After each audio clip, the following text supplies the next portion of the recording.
Hello बच्चों, welcome to career planet. Myself Surendra Gurwani. Electrostatics discuss कर रहे थे हम। लास्ट में हमने डिस्कस कर लिया था गॉस थ्योरम और उसकी एप्लीकेशंस, राइट। तो आज हम क्या पढ़ेंगे? गॉस थ्योरम उसके न्यूमेरिकल्स हमने कर लिए थे। आज हम क्या पढ़ेंगे? Applications of Gauss theorem.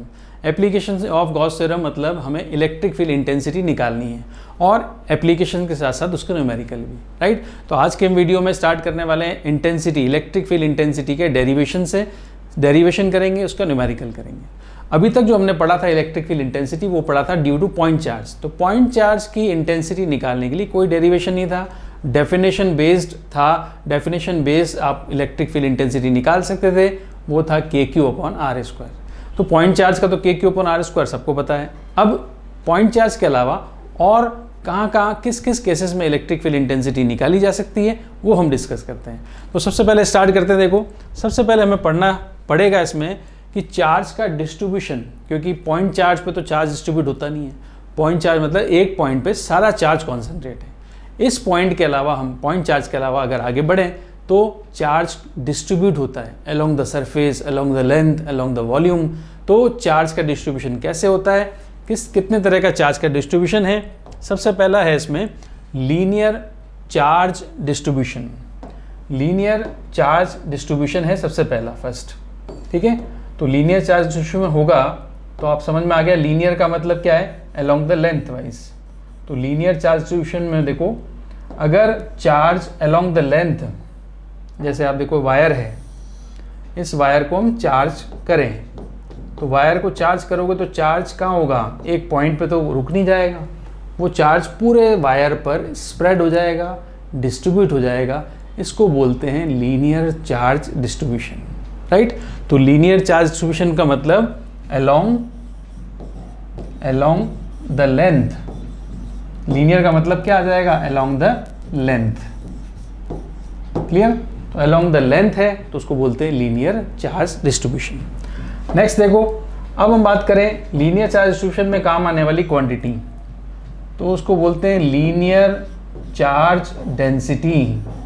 भाई डिस्ट्रीब्यूशन तो ठीक है, डिस्ट्रीब्यूशन तो एक फिनोमेना है।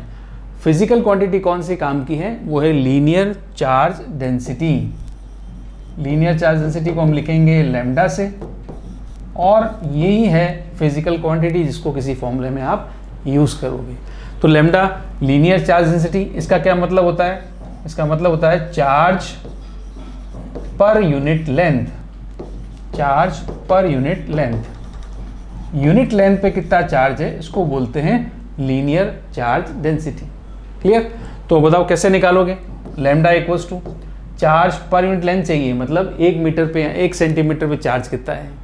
अब सपोज करें वायर है, वायर को मैंने चार्ज दे दिया Q, और वायर की टोटल लेंथ क्या L है, ठीक है।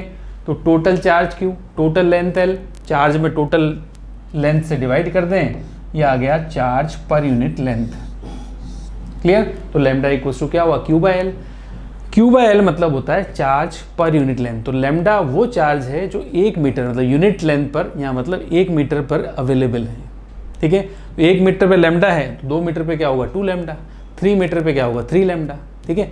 L मीटर पे क्या होगा? L lambda. तो Q इक्वल्स टू क्या होगा? L लैम्डा, ठीक है। इस तरह से लैम्डा का यूज़ किया जाता है। अब आप देखो, टोटल चार्ज, टोटल लेंथ आ गया, ठीक है। सपोज करें हमारे पास वायर का छोटा सा पार्ट है, ये पार्ट है, इसकी लेंथ क्या L है, और इस स्मॉल पार्ट पे चार्ज जो होगा वो है Q। तो लैम्डा आप ऐसे भी निकाल सकते हो, Q/L। भाई टोटल चार्ज है तो टोटल लेंथ से डिवाइड करोगे, स्मॉल चार्ज है, स्मॉल पार्ट का चार्ज है तो स्मॉल पार्ट की लेंथ से डिवाइड करोगे, ठीक है। अब लेंथ को थोड़ा और स्मॉल कर लेते हैं। देखो, थोड़ा और स्मॉल करें अगर, तो आप देखो इसमें स्मॉल लेंथ पे चलें अगर, तो ये स्मॉल लेंथ ले ली और स्मॉल ले ली, लेंथ क्या ले ली? DL। चार्ज क्या होगा इस पर? DQ। आपको पता है फिजिक्स में D लग गया, इसका मतलब बहुत स्मॉल क्वांटिटी की बात हो रही है। तो स्मॉल एलिमेंट की लेंथ कितनी है? DL। तो लैम्डा ऐसे भी लिख सकते हैं, लैम्डा इक्वल्स टू होगा DQ/DL, राइट। तो लैम्डा की 3 क्वांटिटीज मिल गई, जैसी लेंथ वैसा हम इसमें से लैम्डा का फॉर्मूला यूज कर लेंगे, ठीक है। और लैम्डा यूज क्यों करोगे? चार्ज निकालने के लिए। टोटल चार्ज चाहिए लैम्डा × L, स्मॉल पार्ट का चार्ज चाहिए lambda × small l। D Q, small element का चार्ज चाहिए तो lambda into D L. Clear? चलें आगे नेक्स्ट। और देखो चार्ज का डिस्ट्रीब्यूशन और कैसे कर सकते हैं, वायर के अलावा और भी तो है। वायर के अलावा कैसा है, सरफेस चार्ज डिस्ट्रीब्यूशन, चार्ज को सरफेस पे डिस्ट्रीब्यूट करो। सरफेस कहाँ है, सरफेस देखो आप, सरफेस सपोज करें ऐसे क्यूब है, ये है क्यूब, तो क्यूब की सरफेस होती है, ठीक है। सपोज करें सरफेस है, इसको चार्ज दे दिया ये, तो सरफेस चार्ज डिस्ट्रीब्यूशन हो गया। ये सरफेस है, सरफेस पे चार्ज को डिस्ट्रीब्यूट कर दो। इसके अलावा सपोज करें ये स्फेयर है, चार्ज डिस्ट्रीब्यूट कर दिया, ये चार्ज डिस्ट्रीब्यूट हो गया, ठीक है। ये चार्ज कैसा डिस्ट्रीब्यूट हुआ, अलोंग द सरफेस। तो जब भी सरफेस के अलोंग चार्ज का डिस्ट्रीब्यूशन होगा उसको कहते हैं सरफेस चार्ज डिस्ट्रीब्यूशन। तो इसमें लिख सकता हूं along the surface, along the surface, जो भी सरफेस गिवन है उसी की बात कर रहे हैं। तो इसमें कौन सी फिजिकल क्वांटिटी यूज होगी, इसमें फिजिकल क्वांटिटी यूज होगी सरफेस चार्ज डेंसिटी। अब सबसे पहली बात लिखोगे किससे लिखोगे सरफेस चार्ज डेंसिटी को, लीनियर चार्ज डेंसिटी को लिखा था लैम्डा से, तो सरफेस चार्ज डेंसिटी को लिखेंगे सिग्मा से। तो लैम्डा, सिग्मा, ये सब काम आने वाली क्वांटिटीज हैं, यहाँ इंट्रोड्यूस कर रहा हूँ मैं, आगे यूज करेंगे। तो सरफेस चार्ज डेंसिटी क्या है, सिग्मा। अब क्या मतलब होता है इसका, इसको हम बोलेंगे क्या मतलब होगा, इसका मतलब होगा charge per unit area, charge per unit area. Surface charge density मतलब चार्ज पर यूनिट एरिया, एक एरिया पर या 1 मीटर स्क्वायर एरिया पर कितना चार्ज है उसको बोलते हैं सिग्मा। तो सिग्मा इक्वल्स टू क्या होगा, देखो total charge upon total area, ये आ गया sigma equals to Q by A, ठीक है। टोटल चार्ज और टोटल एरिया, सपोज करें टोटल एरिया ये वाला, ये पूरा एरिया क्या है, ए है, ठीक है। और अगर मान लेते हैं थोड़ा सा पार्ट लिया इसका, इतना सा ये पार्ट लिया हमने, ये वाला, तो ये एरिया जो हो गया इसको मैंने ले लिया डी ए। तो आप क्या लिखोगे, इस पर चार्ज भी क्या होगा, डी क्यू। तो इसको क्या लिख सकते हैं, सिग्मा को लिख सकते हैं D Q upon D A, right. अब बताओ सिग्मा का क्या यूज़ है, सिग्मा का यूज़ का हम करेंगे चार्ज निकालने के लिए। Q इक्वल्स टू क्या होगा, सिग्मा इंटू ए, ठीक है। डी क्यू इक्वल्स टू क्या होगा, सिग्मा इंटू डी ए। इससे हम क्या निकाल सकते हैं, चार्ज, ठीक। इस तरह से आता है। कई जगह एरिया को एस भी लिखा होता है, तो sigma equals to Q by S भी लिख सकते हैं। एरिया ही तो है, एरिया को ए से लिखें, सरफेस एरिया एस से भी लिख सकते हैं, कोई दिक्कत नहीं है। क्लियर? तो ये दूसरा डिस्ट्रीब्यूशन था, इसको कहते हैं सरफेस चार्ज डिस्ट्रीब्यूशन। अब देखो थर्ड, इसके बाद अगला आता है थर्ड, वॉल्यूम चार्ज डिस्ट्रीब्यूशन। अब चार्ज को अलोंग द वॉल्यूम, अब वॉल्यूम में क्या कैसे डिस्ट्रीब्यूट होगा सर, थोड़ा सा वॉल्यूम को क्लियर करना है। वो देखो क्या है, अगर आपको चार्ज को पूरे वॉल्यूम पर डिस्ट्रीब्यूट करना है, सपोज करें मैंने क्यूब लिया, अब मैंने इसको चार्ज किया, एक वायर जोड़ दिया और वायर के थ्रू मैंने चार्ज को भेजा, ठीक है। अब वो चार्ज इस क्यूब के पूरे वॉल्यूम पर, कंप्लीट इसके वॉल्यूम, अंदर बाहर, length wise, area wise, surface wise, सब जगह चार्ज डिस्ट्रीब्यूट होगा। ये तो ये हो गया सरफेस, ये दिख रहा है आपको, ये सब सरफेस पर हो गया, अंदर भी इस तरह से, ठीक है। इसको कहते हैं पूरे वॉल्यूम में चार्ज डिस्ट्रीब्यूशन। अब वॉल्यूम का मतलब आप ऐसे समझोगे, देखो आपके पास दो बॉल्स हैं, एक तो है होलो बॉल, एक होलो है, एक सॉलिड है, ठीक है। सॉलिड का मतलब समझ गए, जो पूरी भरी हुई अंदर तक, ये सॉलिड है। अब मैं मास की बात करूं तो इसमें मास है ओनली सरफेस पर, यह है मास का सरफेस डिस्ट्रीब्यूशन मास का भी तो हम कह सकते हैं, और मास का हम इसलिए समझ रहे हैं ताकि हमें चार्ज का समझ में आएगा। यहाँ पर देखो मास का डिस्ट्रीब्यूशन कैसा है, अलोंग द सरफेस, अंदर से तो खाली है ना, और इसमें देखो मास का डिस्ट्रीब्यूशन कैसा है, अलोंग द वॉल्यूम, जहाँ जहाँ तक ये स्फेयर है वहाँ इसका मास भी है। तो सॉलिड स्फेयर में आप देखते हो mass along the volume spread होता है, होलो बॉल या होलो स्फेयर में मास अलोंग द सरफेस होता है, ठीक है। तो ये आपको समझ में आ रहा है, ये सरफेस का एग्जाम्पल है, इसमें मास सरफेस पे डिस्ट्रीब्यूटेड है, और ये वॉल्यूम का एग्जाम्पल है, इसमें वॉल्यूम पे डिस्ट्रीब्यूशन है मास का, ठीक है। इसमें मास केवल सरफेस पर होगा, इसमें मास सरफेस के साथ साथ अंदर भी होगा पूरे में, क्लियर। इसी तरह से चार्ज के लिए भी आता है। चार्ज के लिए क्या होगा, एक स्फेयर ले लेते हैं हम होलो स्फेयर लोगे तो चार्ज कहाँ होगा, सरफेस पर, ठीक है। और ये तो होगा सरफेस चार्ज डिस्ट्रीब्यूशन, चार्ज हो गया Q, एरिया हो गया A, तो यहाँ पर तो सिग्मा निकालते हैं, वो होता है Q/A, ये हमने पढ़ लिया, ठीक है। मगर आप देखो ये सॉलिड स्फेयर है, और सॉलिड स्फेयर है और वो कुछ नॉन कंडक्टिंग सा है, इस तरह से सॉलिड स्फेयर मान लेते हैं, इस तरह से सॉलिड स्फेयर है और वो नॉन कंडक्टिंग है, फिर कंडक्टर होगा तो चार्ज वापस सरफेस पर आ जाएगा। इसकी बात हम आगे करेंगे, ठीक है। यहाँ पर आप देखो चार्ज दिया, प्लस प्लस प्लस प्लस, सब जगह चार्ज आ जाएगा, प्लस प्लस प्लस प्लस पूरे वॉल्यूम में, क्योंकि ये सॉलिड स्फेयर है, इसके अंदर चार्ज आ गया, तो यहाँ पर क्या होगा, charge distribution along the volume होगा, ठीक है। तो समझ में आ गया वॉल्यूम चार्ज डिस्ट्रीब्यूशन का मतलब क्या होगा। वॉल्यूम चार्ज डिस्ट्रीब्यूशन का मतलब होगा अलोंग द वॉल्यूम, ठीक है। अगर चार्ज वॉल्यूम वाइज डिस्ट्रीब्यूट होगा तो उसको वॉल्यूम चार्ज डिस्ट्रीब्यूशन बोलेंगे। अब इसमें कौन सी क्वांटिटी काम आती है, सिग्मा इक्वल्स टू Q/A, इसमें कौन सी क्वांटिटी काम आएगी, इसमें काम आएगी volume charge density, volume charge density, इसको लिखा जाता है रो से। ध्यान से देखना, तीसरा सिंबल आया, तीसरी फिजिकल क्वांटिटी है वॉल्यूम चार्ज डिस्ट्रीब्यूशन, रो। पहला क्या था, लैम्डा, दूसरा क्या था, सिग्मा, तीसरा क्या है, रो, ठीक है। तीन तरह के डिस्ट्रीब्यूशन है, length wise, surface wise, volume wise. तो रो इक्वल्स टू क्या हो जाएगा, बताओ, समझ में आ गया आपको। रो मतलब क्या होगा, charge per unit volume, charge per unit volume. भाई यूनिट वॉल्यूम पे चार्ज को हम क्या बोलेंगे, रो, ठीक है। तो रो इक्वल्स टू क्या हो जाएगा, total charge upon total volume. ये टोटल चार्ज Q ले लो और उसका टोटल वॉल्यूम जो है वो V ले लो, क्या आ जाएगा, Q/V, ठीक है। और अगर स्मॉल एलिमेंट लिया है तो rho equals to dQ upon dV भी ले सकते हैं। dV क्या होगा, स्मॉल वॉल्यूम, स्मॉल पार्ट का वॉल्यूम, और dQ क्या है, उस पर चार्ज, ठीक है। यहाँ पर सपोज करें छोटा सा वॉल्यूम ले लिया, ये ले लिया यहाँ पर, तो ये छोटा सा वॉल्यूम कितना है, ये है dV, चार्ज क्या होगा, dQ,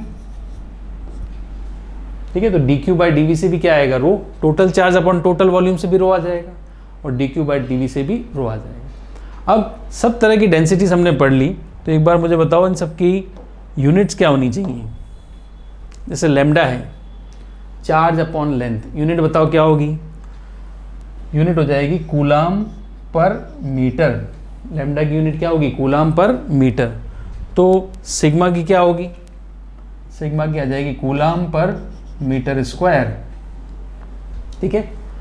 तो फिर वॉल्यूम वाले की क्या होगी, सिग्मा की, ये आ जाएगा कूलाम पर मीटर क्यूब, ठीक है। बात समझ में आ गई। तो ये तीन तरह के डिस्ट्रीब्यूशन और तीन तरह की फिजिकल क्वांटिटीज, मतलब चार्ज डेंसिटीज हम यूज़ करेंगे। तो हम यूज़ कर लेते हैं इसको, देखो आगे। अब हम स्टार्ट करते हैं applications of Gauss theorem. Gauss theorem जो हमने पढ़ी है, ठीक है, गॉस थ्योरम क्या पढ़ी हमने, थोड़ा सा वापस आइडिया दिला दूं। फाई फ्लक्स जो था, या फिर surface integration of electric field intensity equals to sigma Q in upon epsilon naught, ये था गॉस थ्योरम, इसको पढ़ा हमने, ठीक है। तो फ्लक्स निकालने का एक इजी सिंपल फॉर्मूला था। अब फ्लक्स निकालना हो, ये फॉर्मूला लगा के फ्लक्स निकाल सकते हो, बट फ्लक्स का फॉर्मूला ये भी तो है, इस फॉर्मूले को लगाओगे, ये इक्वेशन लगाओगे अगर आप, तो इसमें ई अननोन है, ई पे ध्यान दें, तो आप ई निकाल सकते हो to find electric field intensity. हमें क्या करना है, एप्लीकेशंस में यूज़ करके ई की वैल्यू फाइंड करनी है, और वो पॉइंट चार्ज नहीं, अलग अलग केसेस में, ठीक है। तो स्टार्ट कर लेते हैं। देखो अब ये डेरिवेशन है, गॉस थ्योरम का यूज़ करते हुए इलेक्ट्रिक फील्ड इंटेंसिटी निकालना। इलेक्ट्रिक फील्ड इंटेंसिटी अलग अलग केसेस में अलग अलग आती है, अलग अलग डेरिवेशन आते हैं इसके, ठीक है। तो बच्चे कहते हैं सर डेरिवेशन नहीं होता, डेरिवेशन याद नहीं होता, डेरिवेशन थोड़ा टिपिकल लगता है। तो डेरिवेशन को ईजी कैसे कर सकते हो आप? अगर आप उसकी स्टेप्स याद कर लो, अगर आपको स्टेप्स पता है डेरिवेशन के, ये स्टेप बाय स्टेप चलें कि क्या स्टेप रहेगी क्या स्टेप रहेगी, तो स्टेप बाय स्टेप चलोगे तो अपने आप, अगर आपको स्टेप्स याद है तो डेरिवेशन अपने आप हो जाएगा। एक बार किया हुआ होगा, 2 बार किया होगा, स्टेप्स याद हैं तो नेक्स्ट स्टेप पे क्या आएगा, नेक्स्ट स्टेप पे क्या होगा, तो कन्फ्यूज़न दूर हो जाएगा। क्योंकि यहाँ पे सिमिलर इसी एक फॉर्मूले पर या इसी थ्योरम में 3 एप्लीकेशन आपको कम से कम करनी है। तो तीनों का जो पैटर्न है वो सेम रहेगा, तीनों का पैटर्न सेम रहेगा। तो स्टेप्स हम पहले पढ़ लेते हैं, ठीक है। तो स्टेप्स में क्या है, देखो स्टेप्स पढ़ लेते हैं डेरिवेशन की। Steps to derive, steps to derivation of Gauss theorem, ठीक है। पहली स्टेप क्या है, देखो सबसे पहली स्टेप हमने जैसा अभी पढ़ा है, हमने क्या पढ़ा था, लैम्डा है, सिग्मा है, रो है, क्या है। तो सबसे पहला स्टेप में यही है, think about charge distribution, think about charge distribution. Charge का डिस्ट्रीब्यूशन कैसा है वो आप सबसे पहले सोचोगे, ठीक है। तो चार्ज कैसे डिस्ट्रीब्यूट हुआ है ये सबसे पहले सोच लोगे। तो सोच लोगे तो आपको समझ में आ जाएगा कि लैम्डा लेना है कि सिग्मा लेना है कि रो लेना है, ठीक है। सेकेंड स्टेप आ जाओ, थिंक अबाउट चार्ज डिस्ट्रीब्यूशन। इसी में हम बात कर लेते हैं and direction of electric field, direction of E, क्योंकि डायरेक्शन आपको पहले से आइडिया होना चाहिए, पहले से पता होना चाहिए। तो स्टेप 2 पे आ जाओ। फिर फर्स्ट स्टेप के बाद सेकेंड स्टेप। सेकेंड स्टेप में क्या करोगे, जब आपने चार्ज का डिस्ट्रीब्यूशन सोच लिया है, आपने ई की डायरेक्शन के बारे में सोच लिया है, निकाल लिया है, फाइंड कर लिया है, पता कर लिया है ई की क्या है, ठीक है। अब बिकॉज हम गॉस थ्योरम के एप्लीकेशन पढ़ रहे हैं तो हमें चाहिए एनक्लोज्ड सरफेस, और वो आपको डेरिवेशन में अवेलेबल नहीं होगी। इसलिए सेकेंड स्टेप में आप इमेजिन करोगे किसको, गॉसियन सरफेस को, इमेजिन गॉसियन सरफेस, ठीक है। अब सरफेस इमेजिन कर लेंगे। सेकेंड स्टेप पे आता है कि आप इमेजिन करो गॉसियन सरफेस, ठीक है। सिमेट्रिकल होनी चाहिए, इजी होनी चाहिए, सिंपल होनी चाहिए, ताकि डेरिवेशन आपका डेरिवेशन जो है आपका कॉम्प्लिकेट ना हो, इजी रहे। तो जो डेरिवेशन में हम कहेंगे, जो डेरिवेशन में हम सरफेस इमेजिन करेंगे वही आपको सरफेस इमेजिन करनी है, वो आप करोगे प्रैक्टिस पता लग जाएगा, ठीक है। ऐसा नहीं कि आपने जब पढ़ा तब तो आपने अलग सरफेस इमेजिन कर ली, जब डेरिवेशन कर रहे हैं या एग्जाम में बैठे तब अपने हिसाब से नई सरफेस इमेजिन कर ली। नई सरफेस इमेजिन करोगे तो नई सिचुएशन की प्रॉब्लम या नई कैलकुलेशन सामने आएगी। तो ऐसा कन्फ्यूज़न तो क्रिएट करना नहीं है, जो किया है, जो सरफेस इमेजिन की है वो करनी है, जो आपको इमेजिन कराई जाएगी वही सबसे सिंपल मेथड में आती है, ठीक है। तो थर्ड, फिर आपने क्या करना है, गॉसियन सरफेस इमेजिन कर लिया तो फिर आपको सपोज करना है small area, suppose small elementary area, suppose small elementary area, और एरियाज डिपेंड करेगा कि आपकी सरफेस कैसी है। ज़्यादा सरफेसेस हैं तो ज़्यादा एरिया लोगे, एक ही सरफेस हो तो एक एलिमेंट एरिया से काम चल जाएगा, ठीक है। उसके बाद लास्ट, सबसे लास्ट में आ जाओगे, जब आपने स्मॉल एरिया ले लिया, गॉसियन सरफेस आपके पास आ गई, तो लास्ट में आप आ जाओगे, आपको अप्लाई करनी है गॉस थ्योरम, ठीक है, अप्लाई गॉस थ्योरम। ये तो लास्ट लगाओगे सही, ये लगाओगे तभी तो आपका फॉर्मूला मिलेगा, तभी आप उस डेरिवेशन को कंप्लीट कर पाएंगे। तो सबसे पहले में लैम्डा सिग्मा रो के बारे में सोचोगे, दूसरे में गॉसियन सरफेस एनक्लोज सरफेस चाहिए वो लोगे, तीसरे में स्मॉल एलिमेंट्री एरिया लेंगे DA, और चौथे में DA या DS जो भी लोगे, ठीक है। और चौथे में गॉस थ्योरम कैसे लगानी है, E.ds equals to sigma Q upon epsilon naught, ये तो लगाना है एनक्लोज सरफेस के लिए, ठीक है। तो अगर ये थ्योरम लगा रहे हो तो इसमें भी ध्यान से देखो आप, इसमें आपको सब समझ में आ जाएगा। ये गॉस थ्योरम है। सबसे पहली बात हमें क्या है, ये इंटीग्रेशन के साइन पे सर्कल है, इमेजिन आपको करनी पड़ेगी एनक्लोज सरफेस जो गॉसियन सरफेस कह रहे हैं, ठीक है। ई पे वेक्टर लगा हुआ है, ई की डायरेक्शन आपको देखनी पड़ेगी, एरिया पे भी वेक्टर लगा हुआ है, इसकी डायरेक्शन भी आपको देखनी पड़ेगी, सोच समझ के लेनी है, ठीक है। उसके बाद Q, इनक्लोज सरफेस ली है तो चार्ज कितना अंदर आ रहा है वो हम निकाल लेंगे आराम से, एप्सिलॉन नॉट से डिवाइड करते हैं। चलो करते हैं इसको, ये स्टेप्स फॉलो करते हुए हम इसका डेरिवेशन स्टार्ट करते हैं, ठीक है। स्टेप याद रहेगी, charge distribution, direction, Gaussian surface, small area और गॉस थ्योरम। इन स्टेप्स में हम सारी डेरिवेशन इन्हीं स्टेप्स को फॉलो करते हुए करेंगे, ठीक है। तो सबसे पहली एप्लीकेशन आ रही है first, field due to an infinite long straight uniformly charged wire, ठीक है। कौन सा वायर दिया है? Infinitely long straight wire, long wire है, इनफाइनाइट लेंथ का है, ठीक है, और यूनिफॉर्मली चार्ज है।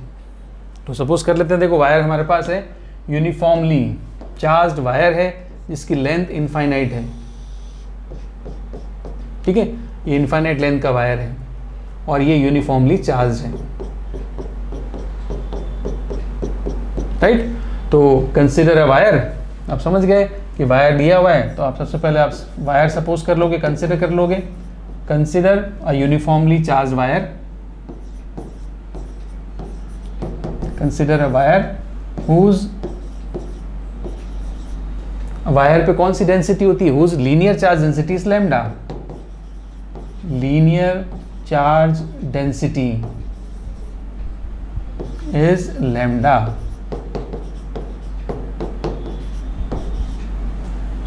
ठीक है। तो वायर आपने कंसिडर कर लिया, वायर भी कैसा होगा? लॉन्ग वायर, तो आप यहां लिख देंगे कंसिडर अ लॉन्ग वायर,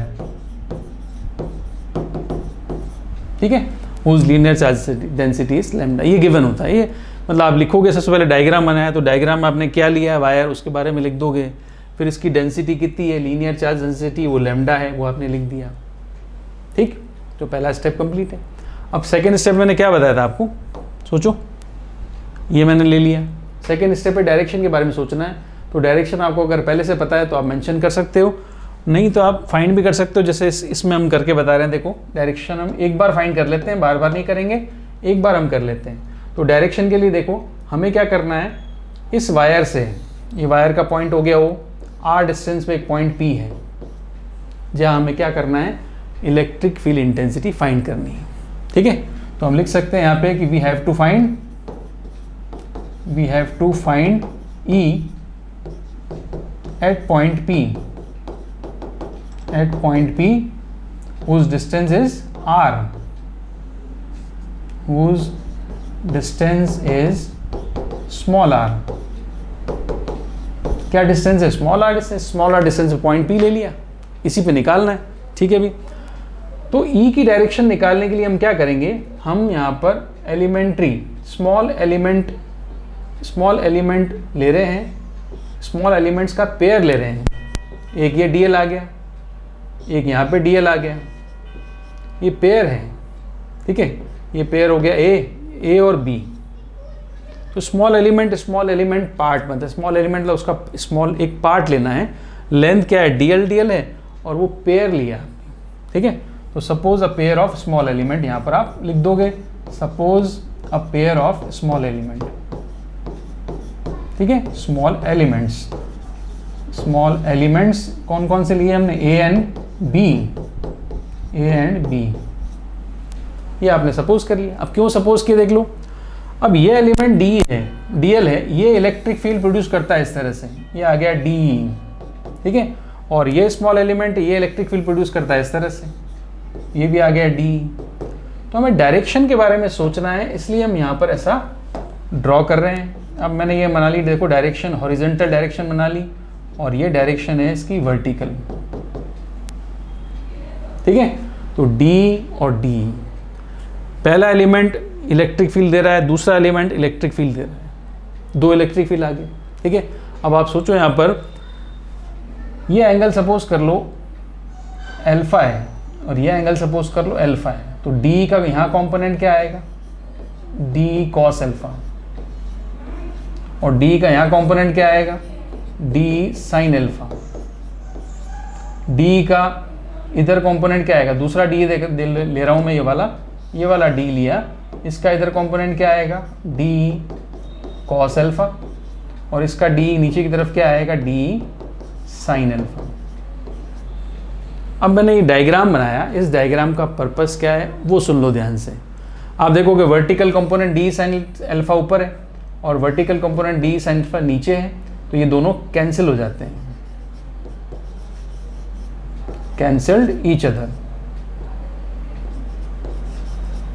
ठीक है, अब अगर ये कैंसिल कर लेंगे एक दूसरे को, तो क्या ये दोनों भी कैंसिल करेंगे एक दूसरे को? नहीं, ये दोनों तो सेम डायरेक्शन में है। इसका भी कंपोनेंट यूं, इसका भी कंपोनेंट यूं है, तो ये तो ऐड हो गए, ये भी ऐसे जा रहा है, ये भी ऐसे जा रहा है, तो दोनों कंपोनेंट्स क्या हो जाएंगे? ऐड हो जाएंगे। इससे हमें क्या पता लगता है? इससे हमें पता लगेगा कि वायर की वजह से जो इलेक्ट्रिक फील्ड होगा वो हॉरिजॉन्टल डायरेक्शन में होगा। ठीक है, वर्टिकल नहीं होगा, वर्टिकल कुछ नहीं है, हॉरिजॉन्टल रहेगा बस। ठीक है, तो वायर की वजह से, एक यूनिफॉर्मली चार्ज वायर की वजह से इलेक्ट्रिक फील्ड की डायरेक्शन क्या होगी? हॉरिजॉन्टल। क्लियर? तो क्योंकि हॉरिजॉन्टल कंपोनेंट्स ऐड हो गए। अब हॉरिजॉन्टल का मतलब हम कैसे कह रहे हैं? देखो, हॉरिजॉन्टल का मतलब हम कह सकते हैं, देखो वायर है, ये यूनिफॉर्मली चार्ज वायर है। अब इलेक्ट्रिक फील्ड की डायरेक्शन जो हमने पढ़ी अभी निकाली, वो डायरेक्शन इस तरह से रहेगी, ये डायरेक्शन रहेगी। तो direction of E is perpendicular to the length of wire, ये हम कह सकते हैं। ठीक है, E is perpendicular to length of wire, perpendicular to length of wire. तो वायर की लेंथ ऐसे है, ये आपका इनफाइनाइट लेंथ का वायर है, ये इनफाइनाइट लेंथ का वायर है और ये इलेक्ट्रिक फील्ड है। ठीक है, तो वायर की लेंथ के परपेंडिकुलर होता है इलेक्ट्रिक फील्ड, ये हमें बता गया। अब पॉइंट अगर इधर है तो ऐसे होगा, अगर पॉइंट इधर है तो इस तरफ ऐसे होगा। क्लियर यहाँ तक? अब डायरेक्शन क्लियर कर ली, पहला स्टेप। चलो इसमें हमने लंबा कर लिया पहला स्टेप, क्योंकि डायरेक्शन में पता नहीं थी। अब हम डायरेक्शन फिक्स कर लेंगे कि डायरेक्शन हमेशा वायर की लेंथ के परपेंडिकुलर होगी। ठीक है, अब सेकेंड स्टेप, अब हमें इमेजिन करनी पड़ेगी गॉस थ्योरम, सॉरी इमेजिन करनी पड़ेगी गॉसियन सरफेस सेकेंड स्टेप के अकॉर्डिंग। अब मुझे बताओ, वायर है, वायर वैसे तो इनफाइनाइट लेंथ का है। ठीक है, हमें चाहिए था पॉइंट P पर इलेक्ट्रिक फील्ड, ये पॉइंट P यहाँ ले लेता हूँ, O से R डिस्टेंस पे एक पॉइंट है, ये R distance, R point P की डिस्टेंस लिख चुके हम पहले। अब इस पॉइंट P पर इलेक्ट्रिक फील्ड निकालना है, यही तो निकालना है। उसके लिए सेकेंड स्टेप में हमें गॉसियन सरफेस इमेजिन करनी पड़ती है, एनक्लोज सरफेस, जो चार्ज को कवर करेगी। अब चार्ज को कवर करने वाली अगर हम बात करें, तो चार्ज को कवर करने वाली, क्योंकि चार्ज वायर के अलोंग है, तो वायर के अलोंग अगर है तो चार्ज को कवर करने वाली सरफेस कैसी होगी? जो चार्ज को एनक्लोज करेगी, तो वो होगी यहाँ पर एनक्लोज्ड सरफेस। कैसी होगी? दिख रहा है डायग्राम में, वो होगी सिलेंड्रिकल सरफेस। ये मैंने सरफेस ड्रॉ की, ये इंपॉर्टेंट है। अब आप समझ जाओगे, वायर है तो वायर को कवर करने वाली, वायर को चारों तरफ से कवर करने वाली सरफेस कैसी होगी? Cylinder.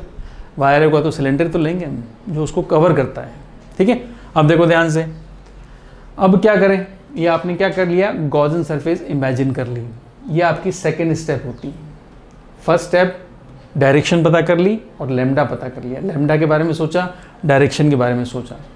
Second step Gaussian surface imagine कर ली। तो इसके बारे में आपको मेंशन करना पड़ेगा कि ये सरफेस जो आपने इमेजिन की है, ठीक है, तो कैसी है, क्या है, इसके बारे में आपको लिखना पड़ेगा। तो हम लिखेंगे imagine a cylindrical Gaussian surface. ठीक है, सिलेंड्रिकल गॉसियन सरफेस, राइट। ये कैसी सरफेस है? सिलेंड्रिकल है। अब सिलेंड्रिकल गॉसियन सरफेस है, कितनी लेंथ होगी इसकी? भाई लेंथ तो हम सपोज कर सकते हैं, तो इसकी लेंथ हम सपोज कर लेते हैं L है।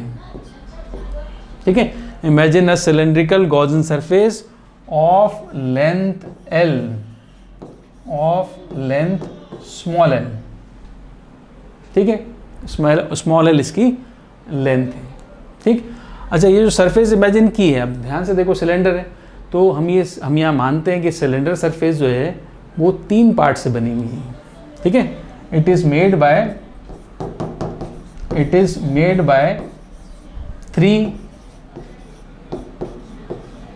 थ्री पार्ट्स कह सकते हैं,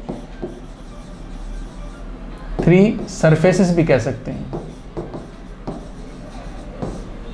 it is made by 3 surface. कौन कौन सी 3 सरफेस है? देखो, फर्स्ट आएगी, फर्स्ट है अपर सर्कुलर सरफेस, अपर सर्कुलर कौन सा है भाई, सिलेंडर में अपर सर्कुलर कौन सा हुआ, ये वाला, ये है, ये अपर सर्कुलर है,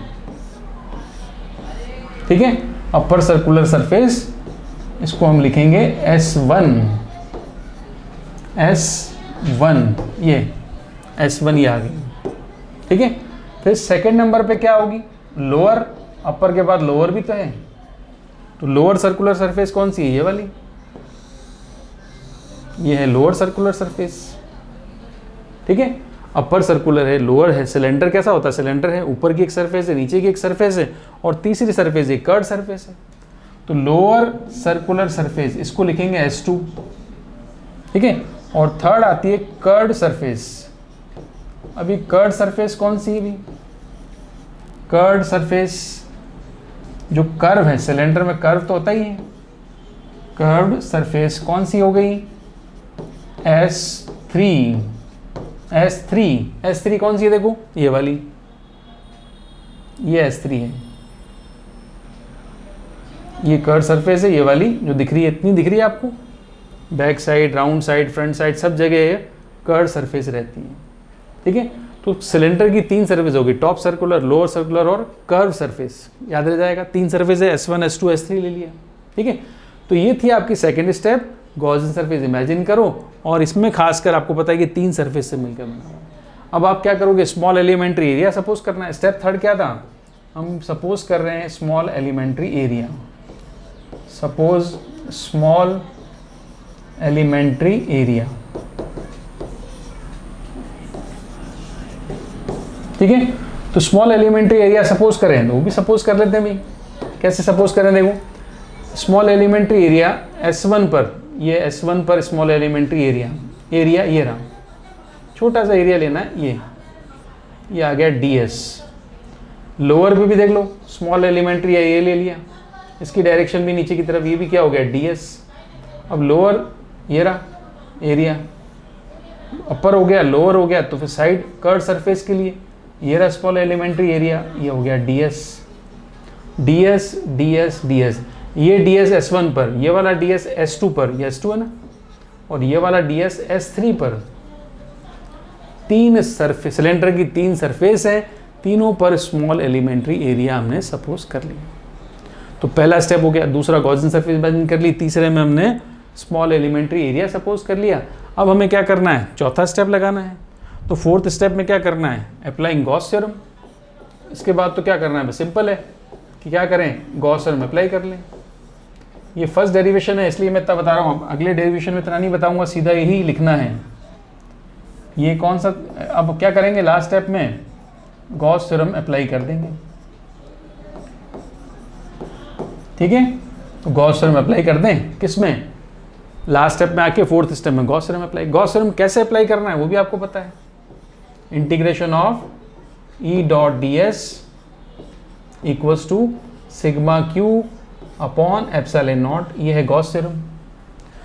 अब क्या एनक्लोज सरफेस पूरी एक लिए कि हमने उसके 3 पार्ट किए, हमने उसके 3 पार्ट किए, इसलिए जो गॉस थ्योरम होगी ये तीनों पार्ट के लिए अलग अलग लगेगी। पहला S1 के लिए, सेकंड S2 के लिए, थर्ड S3 के लिए, ठीक है, और equal to charge upon epsilon not.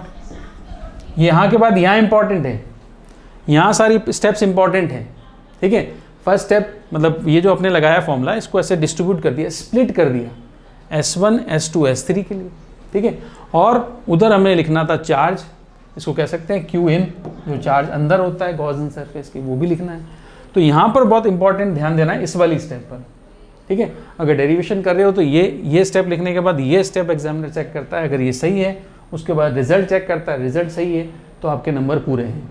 Diagram अच्छा होना चाहिए, ये स्टेप्स इंपॉर्टेंट है, ये सही होनी चाहिए और रिजल्ट सही होना चाहिए, तो आपके नंबर पूरे हैं, ठीक है। तो अब देखो, अच्छा E.ds डॉट प्रोडक्ट है तो खोलते हैं तो क्या आता है, EDS cos थीटा आता है। S2 के लिए भी खोलेंगे, क्या आएगा, EDS cos थीटा। S3 के लिए खोलेंगे, क्या आएगा, EDS cos थीटा। अब ध्यान से देखना है कि फर्स्ट सरफेस S1 के लिए E और स्मॉल एरिया में क्या एंगल है। S1 के लिए कितना एंगल है, क्योंकि मुझे यहाँ पे एंगल पुट करना है, S1 S2, ये मैंने लिख तो दिया कॉस, कॉस के साथ मुझे क्या चाहिए, एंगल चाहिए ना, ds कॉस, तो मुझे एंगल चाहिए होगा, यहाँ पे मुझे एंगल चाहिए, फिर यहाँ पे भी मुझे एंगल चाहिए। कॉस तो लिख दिया मैंने, थीटा नहीं लिखा अभी। और थीटा स्मॉल एरिया और ई के बीच में एंगल चाहिए S1 S2 S3 के लिए। मुझे बताओ, ध्यान से देखो इस डायग्राम में, इस डायग्राम में मुझे बताना है कि क्या एंगल होगा ई में, और S1 का एरिया ds है, ई ऐसे है, ई कैसा होगा, वायर की लेंथ के परपेंडिकुलर होगा, तो ई वायर की लेंथ के परपेंडिकुलर होगा, तो ये ई आ गया, तो ये एंगल कितना हुआ 90। यहाँ पे भी देखो ई ऐसे होगा, एरिया ये रहा, एंगल कितना है 90, और यहाँ पे ई ये रहा, एरिया ये रहा, यहाँ पे एंगल कितना है, यहाँ पे एंगल होता है 0 डिग्री। ठीक है, अब ध्यान से बताओ, S1 के लिए कितना एंगल है 90, S2 के लिए कितना एंगल है 90, और S3 के लिए कितना एंगल है 0। बस यही काम का है, यही ध्यान रखना है। ठीक है, तो हम पुट कर देते हैं। देखो S1 के लिए कितना एंगल था 90, S2 के लिए कितना एंगल है 90, और S3 के लिए कितना एंगल है 0 डिग्री। अब cos 90 तो 0 होता है, पता है आपको, तो ये हट गया, ये 0, ये 0, बचा क्या ये, इसको खोलते हैं, इसको खोले, cos 0 1 होता है, ई मैंने कॉमन ले लिया, यही तो निकालना था ई, और यहाँ लिख दिया ds, और ये S3 के लिए मुझे यहाँ पर इंटीग्रेशन करना पड़ेगा। इंटीग्रेशन का मतलब टोटल एरिया लिखना पड़ेगा S3 का। ठीक है, और राइट साइड में हम चार्ज की बात कर लेते हैं। तो S3 का टोटल एरिया कितना होगा बता सकते हो क्या? ये S3 सरफेस कौन सी है? सिलेंडर वाली है, सिलेंड्रिकल सरफेस जो होती है सिलेंडर में जो कर्व सरफेस है ये वाला, इसका एरिया क्या होता है? इसका एरिया, इस सिलेंडर की रेडियस कितनी r, इसकी रेडियस r ही है, और लेंथ कितनी है l, तो क्या इसका एरिया बता सकते हो? इसका सरफेस एरिया क्या होता है? मैं लिख देता हूँ, देखो E और ds जो मैंने लिखा, ये ds मुझे लिखना है, ds का इंटीग्रेशन मतलब S3 सरफेस, कर्व सरफेस का पूरा एरिया लिखना है, और पूरा एरिया होगा 2 पाई, एरिया क्या होता है बताओ? एरिया होता है 2 पाई RL, सरफेस का, कर्व सरफेस का एरिया होता है 2 पाई RL। क्लियर? ये बात समझ में आ गई? कैसे देख लो, इसको ऐसे भी बता सकता हूँ। देखो ये सिलेंडर है मान लो, ठीक है ना, ये सिलेंडर है और इसकी रेडियस कितनी r है और लेंथ कितनी l है। आप क्या करो, इसको खोल के, इसको काट के, इसको सीधा कर दो ऐसे, ठीक है। इसको खोल के आपने सीधा कर दिया, मतलब मैं ऐसे कह सकता हूँ कि ये इस तरह से है, इस तरह से। इसको मैं घुमा के वापस फोल्ड करूँगा तो सिलेंडर बन जाएगा। तो काट के मैंने सीधा कर दिया। अब मुझे बताओ, काट के मैंने सीधा कर दिया, तो ये तो लेंथ होती है, l होता है, और ये जो टोटल ये सर्कमफेरेंस होता है ये कितना होता है? 2 पाई r होता है। तो ये 2 पाई r, ये लेंथ, तो एरिया क्या हो जाएगा? लेंथ इंटू ब्रेड्थ, 2 पाई r एरिया लिख दिया मैंने। तो सिलेंडर का कर्व सरफेस का एरिया ऐसे याद कर सकते हैं हम, तो लिख दिया मैंने। अब आगे आ जाओ, ये तो कर लिया लेफ्ट साइड सॉल्व। तो गॉस थ्योरम में राइट साइड भी तो है। राइट साइड क्या बताता है? Total charge inside. तो बताओ भाई, चार्ज कितना इनसाइड है, टोटल चार्ज कितना इनसाइड, कैसे पता लगेगा? इसकी लेंथ कितनी है सिलेंडर की? L लेंथ, L लेंथ का चार्ज निकालना है। तो अब याद आएगा आपको linear charge density. Linear charge density हमें सिलेंडर के मतलब इनसाइड चार्ज चाहिए, तो इनसाइड चार्ज यहाँ से लेकर यहाँ तक का चार्ज चाहिए। इनसाइड किस में? गॉसियन सरफेस के अंदर, और यहाँ पर गॉसियन सरफेस सिलेंडर है, तो सिलेंडर की लेंथ कितनी है? L। तो L लेंथ पे कितना चार्ज? जब आपको पता है यूनिट लेंथ पे कितना चार्ज लैम्डा, तो L लेंथ पे कितना चार्ज? यहाँ पे आप लिखोगे बिकॉज लैम्डा इक्वल्स टू होता है Q/L, पढ़ा था हमने, total charge upon total length. अब टोटल चार्ज, बिकॉज आपका वायर तो है इनफाइनाइट है, वायर तो इनफाइनाइट है, ठीक है, इसलिए हमने सिलेंडर L लेंथ का इमेजिन किया था। तो L लेंथ पे कितना charge? Lambda equals to Q/L, तो Q इक्वल्स टू क्या होगा बताओ? Q इक्वल्स टू हो जाएगा lambda into L, lambda into L। तो यहाँ पे भी लास्ट में लैम्डा इंटू L, ठीक है। अब बताओ दोनों साइड क्या कैंसिल होगा? सबसे पहले आपको दिख रहा है कैंसिलेशन में L से L कट गया।